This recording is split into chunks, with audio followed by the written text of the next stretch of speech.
Donald Trump यांनी अनेकदा टॅरिफवर आपली पसंती व्यक्त केली. हे शुल्क लागू करण्याच्या किंवा तशी धमकी देण्याच्या सवयींमुळे त्यांना टेरिफ मॅन असं टोपण नाव देखील पडलं. अशातच अमेरिकेच्या राष्ट्राध्यक्षांनी पुन्हा एकदा जेनेरिक औषधांवर हे शुल्क लागू करण्याची योजना जाहीर केली. नमस्कार, मी प्राची नटे आणि तुम्ही पाहताय जय महाराष्ट्र. अमेरिकेचे राष्ट्राध्यक्ष डोनाल्ड ट्रम्प यांनी 1 ऑगस्टपासून आयात केल्या जाणाऱ्या जेनेरिक औषधांवर मोठ्या प्रमाणात टॅरिफ आकारण्याची घोषणा केली.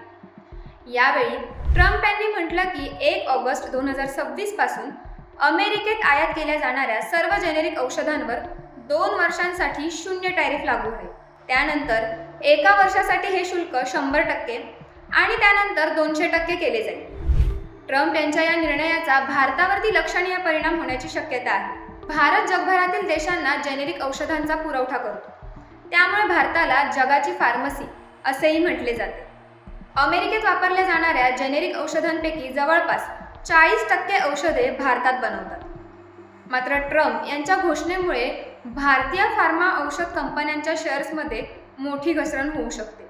ट्रम्प यांनी म्हटल्यानुसार पहिल्या 2 वर्षांसाठी 0 शुल्क लागल्याने तात्काळ मोठा फटका बसणार नाही, परंतु कंपन्यांना अमेरिकेत गुंतवणूक करावी लागेल, अन्यथा मोठे नुकसान होऊ शकते.